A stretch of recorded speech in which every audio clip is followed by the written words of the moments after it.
So air conditioning was kind of also treated with suspicion because it was Romans and Italians have this sort of fear of cold drafts. They think that they're going to get a neck ache. So air conditioning is only just winning over people. So that leaves a lot of elderly people without it. So obviously experts are worried that they could be victims of this heat.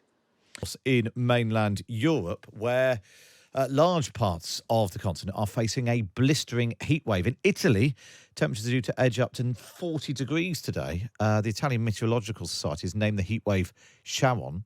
Tom Kington is in Rome for us. Tom, last week we spoke. You were indoors with all the doors and windows shut, curtains drawn. Is that still the case? No, I'm venturing out today because I have to do some vox pops with people before they faint. Right. And just how hot is it right now, Tom? I think I checked my phone about half an hour ago. I think it was 36, and the whole thing here is that in Rome tomorrow, next day, it may go up to 42, 43, which would be a record, beating the existing current record of about 40, I think. So could shatter that record by two or three centigrade. And what impact does that start having? I mean, clearly it's got to be hot to be out and about doing that. And if you're trying to work or get around, then it's pretty unpleasant. But is that the sort of temperature it starts having sort of physical impacts on buildings, infrastructure and so on? Well, I mean, first on people, they're very worried about the elderly.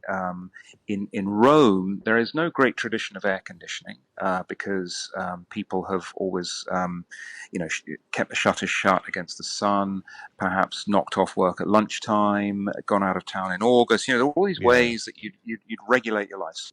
So air conditioning was kind of also treated with suspicion because it was Romans and Italians have this sort of fear of cold drafts. They think that they're going to get a neck ache. So air conditioning is only just winning over people. So that leaves a lot of elderly people without it. So obviously experts are worried that they could be victims of this heat. I didn't realise that they were being so anti air conditioning. Maybe. But then I suppose the problem is that if more people do get air conditioning, that adds to the power issues and climate change, and then it's a circular problem. But I mean, if you're facing temperatures of 40 degrees, that's pretty unbearable.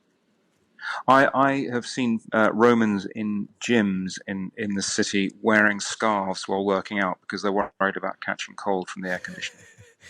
Wow. There were many reasons why I wouldn't go to the gym, but I'll add that one to the list as well. Tom, lovely to speak to you as ever. Tom Kington there, reporting from Rome, where temperatures are, well, he said they were in the late 30s, could reach 43 degrees this week as the heat storm continues across Europe. All that and more online right now, of course, at thetimes.co.uk.